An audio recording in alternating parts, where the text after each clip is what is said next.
I'm your host, Joe Cherries. I'm your host, BZ, joined by Amber. That makes us the Nitpicking Nerds, and we're doing the top 10 Dominaria United cards for Commander, brought to you by the patrons that make this channel possible. They're scrolling right now, and you can join them, and if you do, we will love you as much as we can without making you uncomfortable. And there are 3 ways to support us in directory. Number 1, TCG Player. Buy the Magic cards you were going to buy anyway using our link in the description.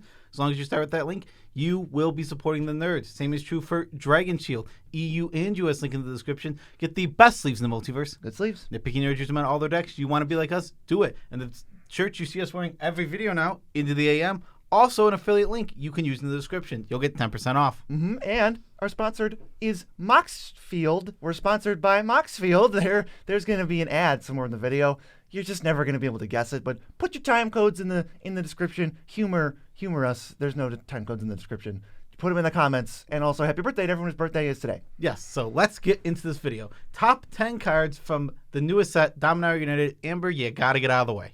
All right, now that Amber's left the room, we can get into our top 10 Dominaria United cards. This is the best cards from the set for the Commander format, in our opinion, and obviously no reprints for this video. Yeah, we got honorable mentions. Defiler of Flesh, the black member of the cycle, and Defiler of Instinct, the red member of that cycle. Not quite good enough to make it. I wonder if we'll see the other ones. Cherries, what's number 10? Number 10 is actually 5 cards because we weren't sure how to rank them. So putting them together made it so we can put them on this list. And it is the Lord Cycle. They are all 2 mana. They give some sort of creature type +1/+1. And they all have a really nice upside on them for whatever tribe you are playing. Yeah, the blue one is so annoying. It's going to come in, and you're going to sacrifice a merfolk and just mana tithe something into the graveyard. And now it's a static effect that everyone needs to respect. The black one throws any creature in play with clerics. The red one is like one of the best goblins ever printed. And then the green one is just like Lifecrafter's Bestiary on an elf. Yeah, exactly. So like all these are just awesome lords for whatever deck you're playing. Like you said, you listed the types you'll be playing.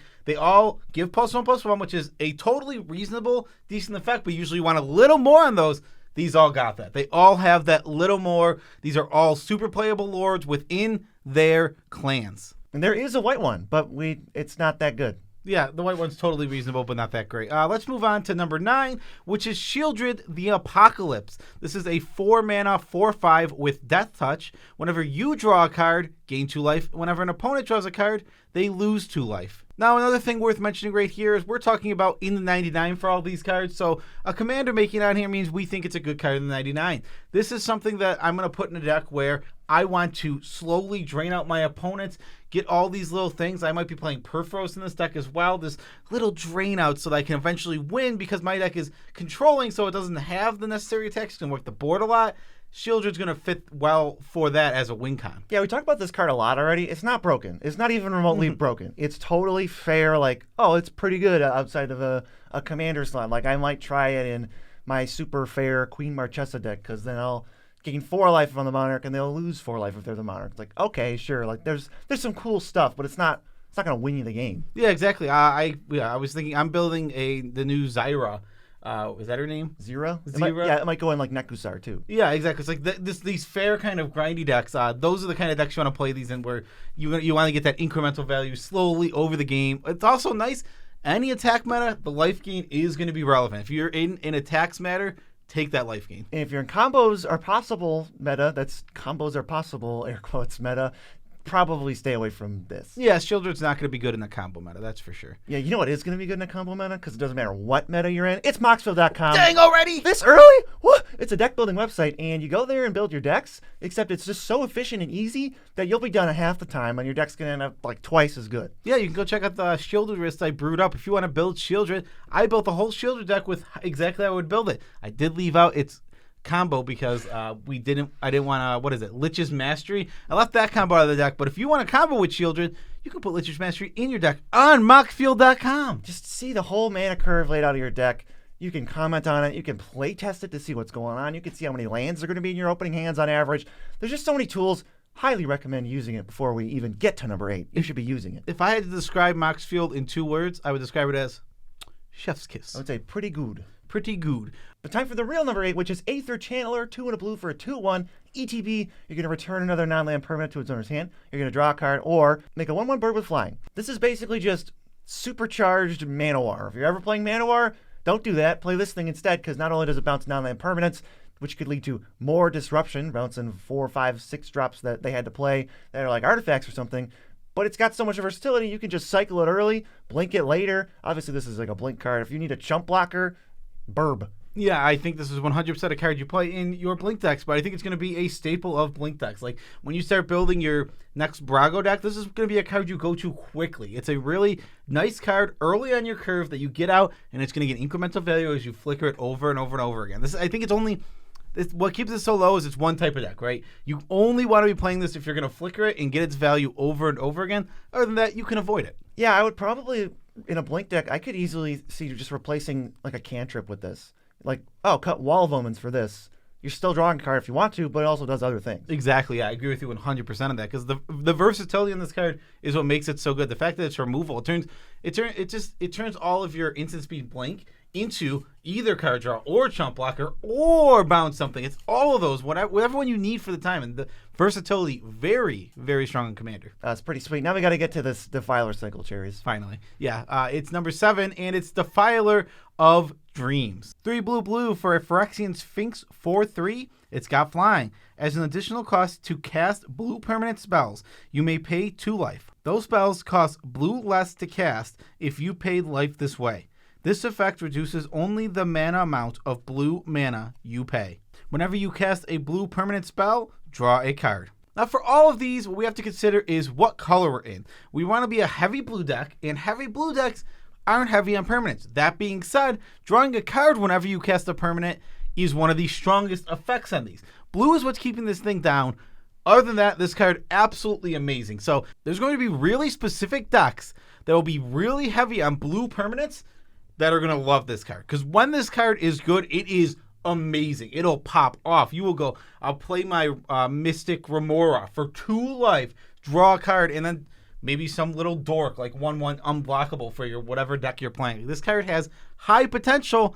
It's just in a strange color for what it's trying to do. Yeah, you need like maybe Fairy Seers and all those, that brand of like 1/1 unblockable for 1s. That's going to all cantrip. Blue doesn't have a lot of permanents that do that. There's a few enchantments. You could play some. Even so, it's not like you have to jam 1-drops for this to be good. The first thing I randomly thought of was like, search for Escanta. Well, it's only 1 colorless, and you get to draw cards. Like, okay, I think I'll play that card. As long as you have the life to throw around, especially if you're in some kind of life gain deck, Defiler of Dreams is just so good. And it just has flying. It's a nice bonus. Oh yeah, it's a nice beater too. It'll get in 4 or 8 damage almost every single game you play it. Next, at number 6, we got Gerard's Hourglass Pendant. 1 mana for a legendary artifact with flash. If a player would begin an extra turn, that player skips that turn instead. 4, tap, exile it. Return to the battlefield tapped all artifact, creature, enchantment, and land cards in your graveyard that were put there from the battlefield this turn. Yeah, we always say don't go too crazy thinking about the extra turn skipping. That is like either the most specific meta call in the entire universe, or we're just going to play it for that second mode, which is pretty great, and not usually printed on an artifact. Thanks, Amber.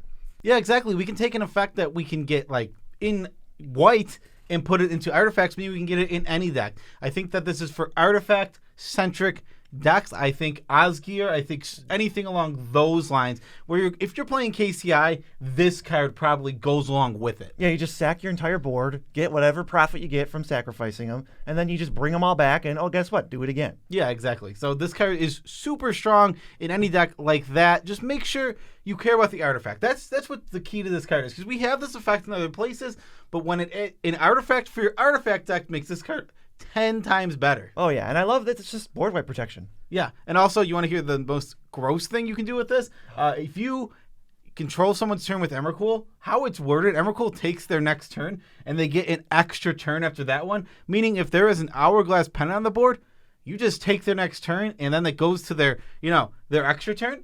It doesn't exist because they skip it. Right, so then they have to wait. What a gross little interaction. Yeah, so watch out, because Emrakul will destroy your life. It already destroys your life. What if it destroyed your life and you didn't get the turn? Yeah, it's just, I can't even imagine what would happen. How about number 5? Number 5 is Defiler of Faith. 3 white for a 5/5 with Vigilance. It has the same text as the blue one, except now it's for white permanent spells. Whenever you cast a white permanent spell, get a 1/1 white soldier creature token. All right, another Defiler. These are very, very good cards. If you haven't gotten us, we've been hitting at that this whole time. This one, in a great color for permanents. White loves playing permanents. Amber is leaving again. I can't believe so soon. On top of that, it makes 1/1 little soldier, so anything that cares about tokens going wide. If you have a skull clamp in your deck, there's a million little things this synergizes with. It's an amazing color combined with actually having one of a good ability of making little 1/1s. Yeah, and they can also be chump blockers, so you can probably get a little greedy when it comes to how many times you pay life. Because if I have 3 1/1s, well, okay, if things get a little scary, I'll just block a 4/4, and then I'll be up 2 life still. Yeah, and another thing about Defiler Faith, white's one of the best colors for life gain. So maybe sprinkle a little life gain in your deck, knowing you're putting in Defiler. Yeah, throw a Suture Priest or a Luminarch Veteran, Soul Warden. Yeah, put any one of those things in. Just sprinkle. I mean, this thing loves 1-drop, so when you put in Soul Warden, it's just boop, 1-drop, costs 1 mana, boom, costs me nothing to play. But now I'm going to gain all the life back, and I get a 1/1 soldier with it. Yeah, it's like the worst of these abilities. It's the worst, maybe like the second or third worst trigger. It's not great, but it's in the color that's the second best at playing 1 mana things, or even 2 mana things. White has a ton of permanents. It's right in the middle, I think. It's third, because I think the black and the red one are distinctively the worst ones. And then there's this one, and then obviously blue, and there might be another color that we haven't mentioned yet. I can't remember which color we haven't talked about. Let's just talk about Urtai Resurrected. He's going to be 2 blue, black for a 3/2 with flash. ETB, you're going to choose one. You're going to destroy another creature or planeswalker. Its controller draws a card. Or counter a spell, activate ability or triggered ability. Its controller draws a card. Whew! They really kind of pushed this one. This is like Mystic Snake, but it does everything. But as a result, you're going to have to give away a card. Yeah, which is totally fine here. This is going to be a huge tempo advantage. We're going to be countering big spells, super important spells, to make sure that either we don't lose the game in a lot of cases, and also countering, like I said, tempo. So 6, 7 drops is going to be huge. You're going to spend 4, they're going to spend 7. You're going to get up a huge tempo advantage. Sure, you give them the card back, but you get the body that can be flickered, reused. You can put it in the graveyard, reanimate it at instant speed. If you have any ways to do that, that's a plausible thing to do. Yeah, it's kind of like you're returning whatever it is to their hand, but you're just turning it into a random spell instead of like whatever that spell is. It's gone. And they don't it's not on the board anymore. Yeah, one of my favorite interactions about this card is that holding it up never feels bad. Sometimes with counter spells, you pass around the table and nobody plays anything you want to counter.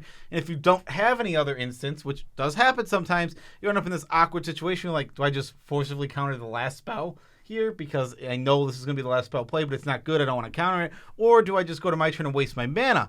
This doesn't come up to those situations because if nobody plays anything you want to counter, all right, flash it in, kill the best thing on the board. Yeah, it's so good. And then it even gives you the option to destroy or counter your own things. If you have a stupid triggered ability, that doesn't matter. Counter it, draw a card yourself, or destroy some 1/1, end of turn, and just draw another card. And for you judges in the comments, I would like to know this one. Say I have something like a Soul Warden on the battlefield, and I flash in Urtai. Would I be, if I stacked them in the right order, would I be able to counter the gain 1 life? I don't know, so let me know. I would like to know that. I'm not sure about that one, but let's just stick with drawing a card as a cantrip, countering spells, destroying creatures, all with flash, giving away a card. That's not that big of a deal in this particular case. This card's very strong. I mean, being a counter spell and a removal spell, hard removal, hard counter, I'm in for it. And don't get fooled, because we would tell you if this was not a creature where you were getting a body, we would tell you never to play this card. Yeah, because you can flicker it, you can reanimate it, do other stuff, and there's so much value you're getting from it, obviously, that giving away a card, not the end of the world. Creatures are great. We can't hype it up. When you put an effect on a creature, it makes it like 100 times better. Yep. What's number 3? Wow, we're on number 3. Yeah, number 3 is Sarah Paragon. 2 white for a 3/4 angel. It's got flying, and once during each of your turns, you may play a land card from your graveyard or cast a permanent spell with mana value 3 or less from your graveyard. If you do, it gains when this permanent is put into a graveyard from the battlefield, exile it, and you gain 2 life. All right, this card is a value engine. You play it, you immediately play your land drop from your graveyard, a fetch land probably, and sure, it'll be exiled next time so you can't reuse it. But guess what? You actually gained 1 life from that fetch land. Boom! Fetch lands are broken now. They were never broken before. On top of that, you can just replay whatever you need to from your graveyard. You're going to play the best card from your graveyard each turn over and over again. I think this card is just great. Yeah, it's like a one-off Muldrotha effect. You can play a permanent or play a land once. It's like, okay, great, that's already like draw a card. White has stuff to do with the graveyard. They're already playing Savine's Reclamation, Karmic Eye, Revel Arc, Sun Titan. There's plenty of stuff to do. And even getting something back like White Mane Lion, I'll play for my graveyard and then just bounce it to my hand. I just drew a card. Yeah, exactly, because you just keep, you can replay it, bounce something else. Say you play like play out like a 3-drop and it's going to die to something, it's going to get exiled, you could like White Man Lion then too. So if White Man Lion just has huge synergy with this card. Yeah, randomly. Cloudstone Curio too, because then whenever you're playing, you can bounce something else, and then other things bounce the thing you played, and now they're all just, they don't have that clause anymore. Yeah, this is all this whole thing is just a value engine. It's just play 3 or less drops from your graveyard once per turn, which is just good value. This card is always a 2-for-1. That's what's so good about it. You play it, make sure, don't play this on a board where you're not going to play something right away. Don't just play it do on that. turn 4. Don't do that. Don't ever do that unless, let me caveat it, because unless you have nothing better to do. It's like, okay, it does make sense. It's like, if I have nothing to do on my turn, but I can play this 3-4 that does nothing, I'll take it then. Yeah. Otherwise, avoid it. Usually don't just jam this onto the battlefield. It's so good. They're going to probably, your opponents have to answer it. Yeah, it gets value every single time. I mean, I think it's not going to be like a magnet for removal, which is a good thing because it's just 3-4 flyer. It's like It's not any spell from the graveyard. It's not any spell. It's not broken, but it is very strong. Yes, it's super, super good. This is one of your favorites, so I'll let you read number 2. Well, it is Silverback Elder. 2 green for an Ape Shaman 5/7. Whenever you cast a creature spell, choose one. Destroy target artifact or enchantment. Look at the top 5 cards of your library. You may put a land from among them onto the battlefield tapped. Put the rest in the bottom of your library in a random order, or you gain 4 life. This card looks like it should cost 8 mana, but it costs 5 mana. Triple green pips means you need to be in a pretty heavy green deck. That's perfectly fine with us. Now, whenever we cast our creature spells, oh wait, we're in a green deck. We can play like 50 creatures. We get ramp, we get removal, or we get gain life just for some extra gravy. Yeah, and the ramp hits any land, so you can find all your special utility lands. You don't have to be a heavy basic deck. Holy crap, this thing slaps, and it blends right in with all the 7-mana clunky mythics, but it's so much better than them.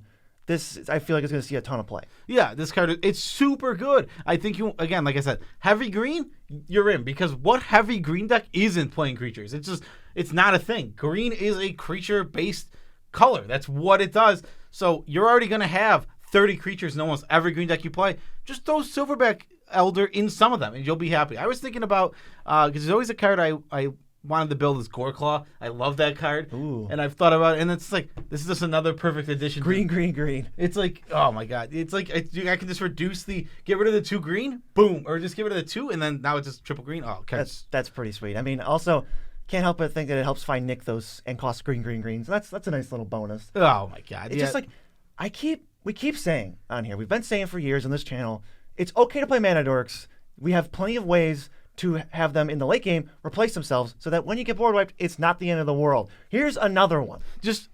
Exactly. It's just another example of this where it's just like, yeah, okay, yeah, sometimes Mana Dorks get wiped off the face of the earth and they hurt.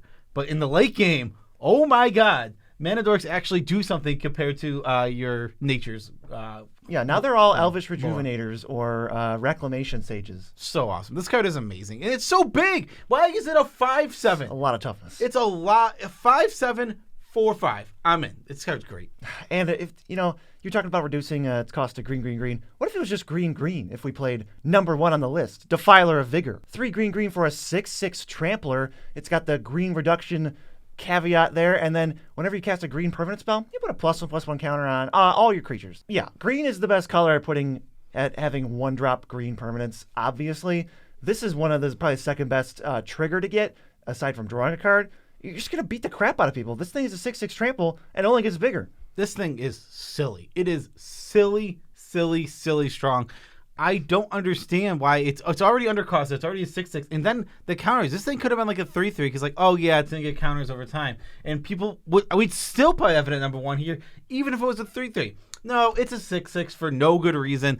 It's just gonna crush. It's gonna make your board unstoppable. You can easily cast 2-3 creatures in the turn in a green deck every single time. We just talked about Silverback Elder, where it's like, how many creatures can you get in your green deck? 50. Yeah. 50 if you build it like to be all creatures. It's completely bonkers. Oh, look, it's another payoff for having a bunch of Mana Dorks in my deck. Sweet, now it's overrun. Yeah.